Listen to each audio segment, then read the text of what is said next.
Cuando lejos me encuentre de ti,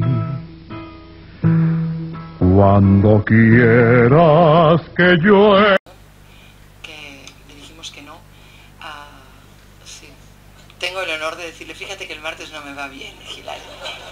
Sí, esa fue la mejor frase que he dicho. No, le dijimos que no porque nosotros no tenemos ninguna intención política de nada.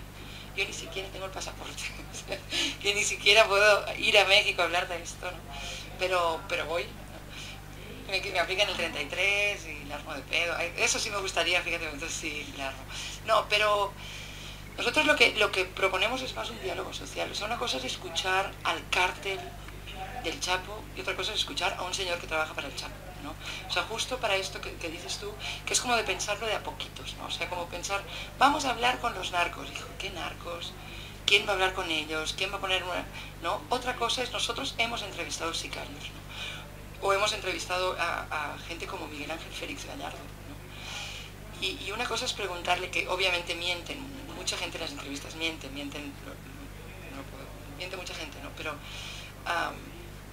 Pero sí puedes, por ejemplo, Rosana Reguillo se fue a un pueblo a entrevistar a un sicario que se llama El Beto, que contó por qué se metió ahí, se ofreció de ojo para el narco, él dijo que no quería matar, como el narco lo fue captando, finalmente le dieron un machete, lo metieron en la tienda en la esquina de su casa, le dijeron, decapiten a 6 personas que están ahí dentro, y le dieron 2 gramos de coca pura. Entonces, el arrepentimiento que puede sentir esta persona, o el dolor por haber hecho algo así, a mí me interesa, o sea, mucho más allá de la noticia de decapitaron a 6 personas en un pueblo en Michoacán, a mí me interesa saber esta persona cómo llegó allí, qué le pasó, qué le faltó, porque le faltaron muchas cosas que nosotros también como sociedad no le dimos, y entonces este es el diálogo que nosotros, o sea, nosotros los queremos escuchar. Daniel Arrea, por ejemplo, fue a entrevistar, que es muy interesante, lo encuentras aquí en colaboraciones, donde están las crónicas y hay una parte que es entrevistas a sicarios, a los tucanes, a Buscaglia. Lo único que no hemos hecho hasta ahora es entrevistar a políticos y no hemos colgado el texto de políticos, ¿no?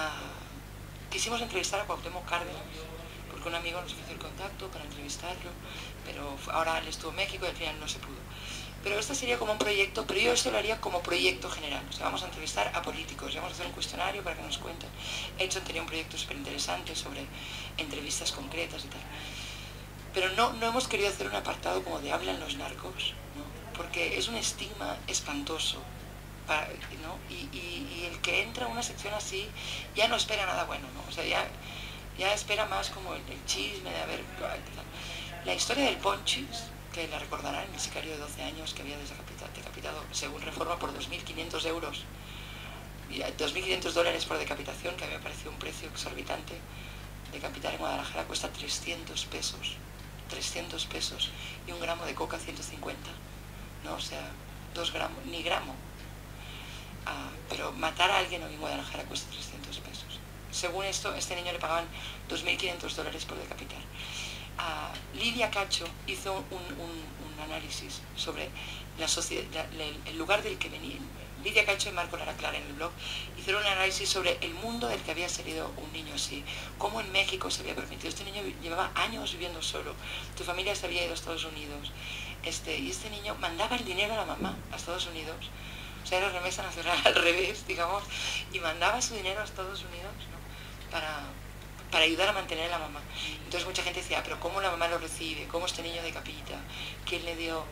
Y entonces Lidia hizo un análisis súper interesante que cuenta cómo en algunos pueblos, ¿no? Donde hay mucho migrante, que la gente se ha tenido que ir, hay niños que quedan solos, ¿no? Quedan con las abuelas, pero los abuelos no los pueden vigilar y se acaban quedando muy solos. Y entonces los narcos, que yo hace poco vi una película inglesa en la que pasaba un poco algo así, una mafia inglesa, que iba y hacía como de papel de padre para los niños que quedaban en los barrios. Esto está pasando hoy en México. Está pasando mucho hoy en México. Entonces, por ejemplo, Daniel Arrea fue a ver a esos niños en 2006 y regresó en 2010 y los volvió a entrevistar. Yo creo que es muy importante, primero, que los mezclemos en las categorías con una crónica que escribe Almazán o con una crónica que escribe quien sea, ¿no? O sea, con una crónica que cuenta, por ejemplo, la prostitución infantil en Acapulco, ¿no? Ellos tienen derecho a ser escuchados como un ciudadano más. Entonces no los quisimos poner como una categoría aparte. Y luego también lo que nos ha pasado es que han escrito muchos amigos de sicarios, sobre todo poetas y sobre todo del norte, ¿no? Que todo el mundo conoce a alguien que se ha metido en el narco. Ya es muy extendido esto hoy.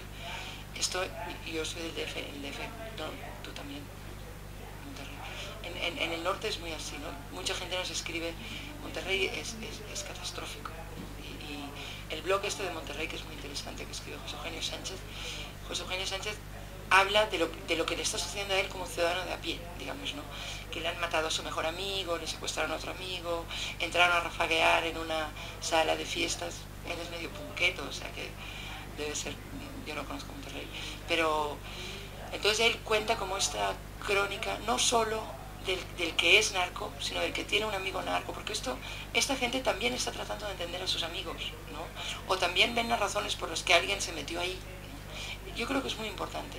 Si analizamos las razones por las que la gente se metió ahí, son evidentes, o sea, más allá de que, como dice Alma Guillermo Prieto, sí hay tribus de psicópatas campando a sus anchas por México, sí los hay, y hay gente muy desquiciada que hace cosas muy terribles, como nosotros recibimos crónicas de torturas de mamás que las amarran y desangran al bebé delante de ellas, o sea, cosas inimaginables para un país como y totalmente inimaginables. Sí hay mucha gente tratando de entender a los demás, ¿no? Y sí tiene que ver con la pobreza, sí tiene que ver con la pobreza, sí tiene que ver con la educación, sí tiene que ver con la falta de acceso a una nutrición regulada, a la salud pública, con la falta del derecho. Entonces yo creo que hay que escucharlos, porque en México somos muy hábiles para esconder estas cosas muchas veces, ¿no? O sea, desgraciadamente salimos del DF a veranear a Cuernavaca y no vemos, no vemos lo que sí hay, y la gente que viene a limpiar a casa o quien sea. Yo te digo porque tenía una señora que limpiaba casa en mi casa y un día fui a la suya y hay que ver esto, ¿no? O sea, hay que bautizo eso.